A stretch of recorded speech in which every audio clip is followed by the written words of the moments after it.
आज मैं आपको एक ऐसे व्यक्ति का प्रसंग सुनाने वाली हूँ जो बहुत ही कम लोगों ने सुना होगा। तो ध्यान से सुनिएगा।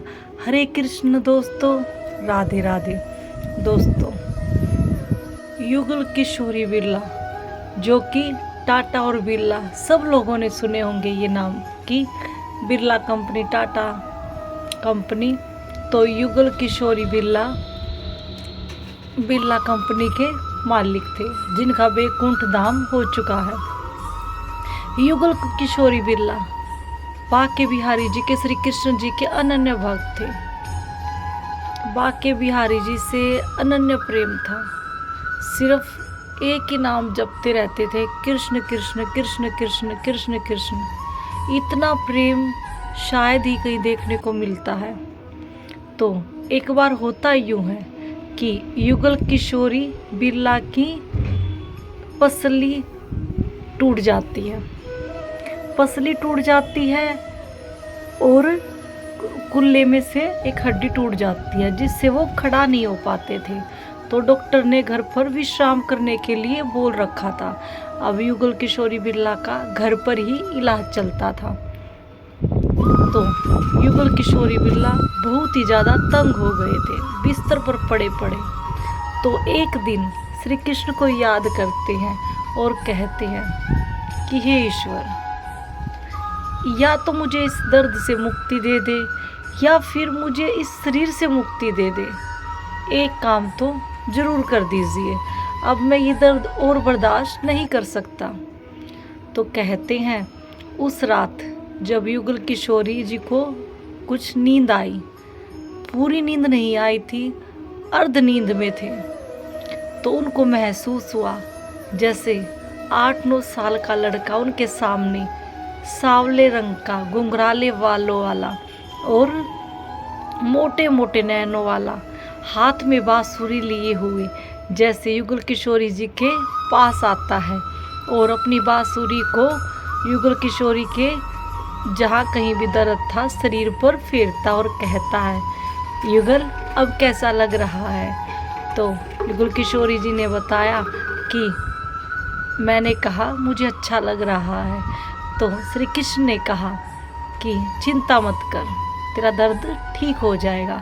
तो युगल किशोरी जी, जो कि अर्ध नींद में थे, सुबह आंखें खुलती है तो चलकर देखते हैं, चल पाते हैं, बिल्कुल ठीक थे।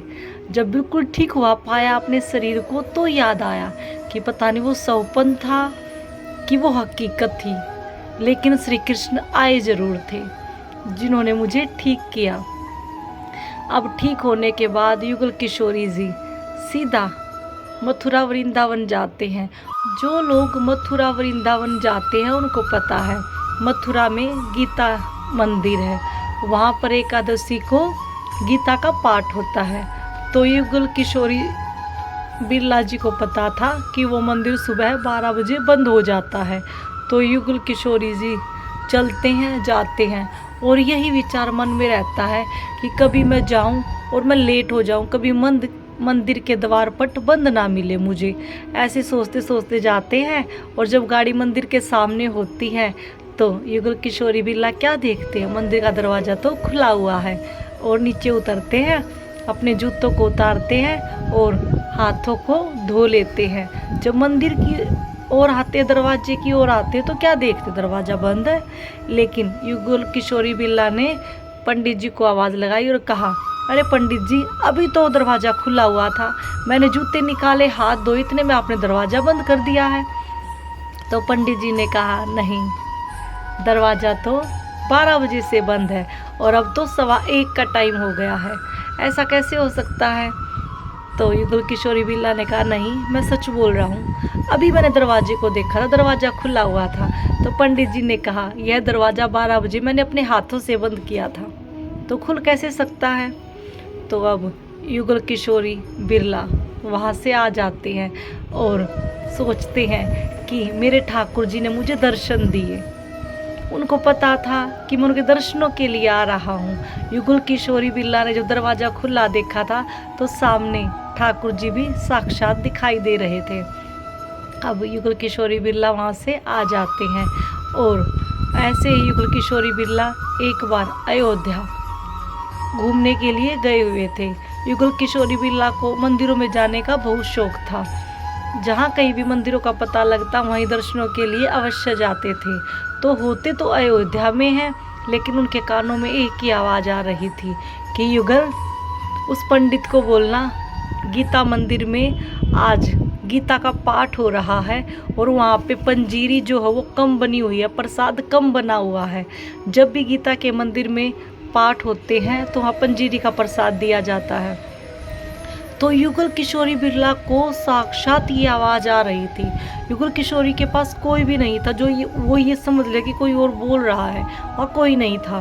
तो युगल किशोरी बिरला के कानों में आवाज़ आई कि युगल, उस पंडित को बोलना कि आगे से प्रसाद ज़्यादा बनाए, क्योंकि यहाँ ज़्यादा लोग आते हैं कथा को सुनने के लिए, गीता को सुनने के लिए, और ये पंडित हमेशा प्रसाद कम ही बनाता है। तो अब जहाँ कहीं भी वो युगल किशोरी बिरला थे, उन्होंने वहीं से उस पंडित को एक खत लिखा कि आपका प्रसाद कम रह गया है, आगे से कृपा करके प्रसाद ज़्यादा बनाएं, कम ना बनाएं। अगर आपको किसी चीज़ की आवश्यकता है तो वह आवश्यकता आपकी पूरी मैं कर दूंगा।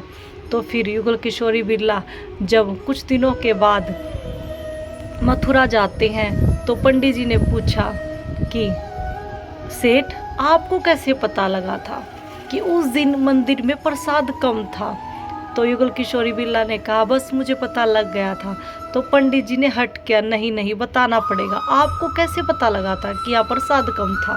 तो युगल किशोरी ने कहा, मुझे स्वयं श्री कृष्ण ने बताया था, मेरे कानों में आवाज़ आई थी।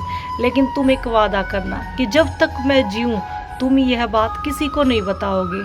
तो पंडित जी ने कहा, ठीक है, मैं किसी को नहीं बताऊंगा, लेकिन जैसा आपने कहा कि आपके जीते जी नहीं बताऊंगा, लेकिन जब आप बैकुंठ धाम को चले जाओगे तो मैं लोगों को ये सच्चाई अवश्य ही बताऊंगा, क्योंकि लोगों को पता होना चाहिए। यदि हम श्री कृष्ण पर विश्वास करते हैं तो श्री कृष्ण साक्षात आते हैं, वो हमारे बीच में रहते हैं। सिर्फ हमारे पास वो नेत्र होने चाहिए जिनसे हम ईश्वर को देख सकते हैं, महसूस कर सकते हैं। तो लोग बताते हैं जब 1967 में युगल किशोरी बिरला का बैकुंठ धाम हो गया था तो पंडित ने सब लोगों को यह बात बताई थी कि युगल किशोरी बिरला को श्री कृष्ण साक्षात दिखाई देते थे, साक्षात महसूस करते थे, उनसे बातें करते थे। यह बात इसलिए बताई ताकि लोगों को इस बात का पता लग सके, अगर आपका विश्वास मजबूत है तो ईश्वर आपके साथ है। ईश्वर कभी भी आपसे दूर नहीं है, ईश्वर तो कण कण में है, लेकिन उसके लिए हमारे अनुभव की ज़रूरत है, हमारे विश्वास की ज़रूरत है। अगर हमारा विश्वास मजबूत है तो ईश्वर हमेशा हमारे साथ है। लेकिन जहाँ कहीं भी विश्वास की कमी होती है ना, तो वहाँ ईश्वर तो क्या, कुछ भी नहीं होता। अगर हमारा विश्वास मजबूत है तो ईश्वर हमेशा हमारे साथ है। हमारा विश्वास वो चीज़ है जो ईश्वर को आने पर मजबूर कर देता है। तो दोस्तों, आज के लिए बस इतना ही। मिलते हैं अगली वीडियो में। बोलिए श्री कुंज बिहारी श्री हरिदास। राधे राधे।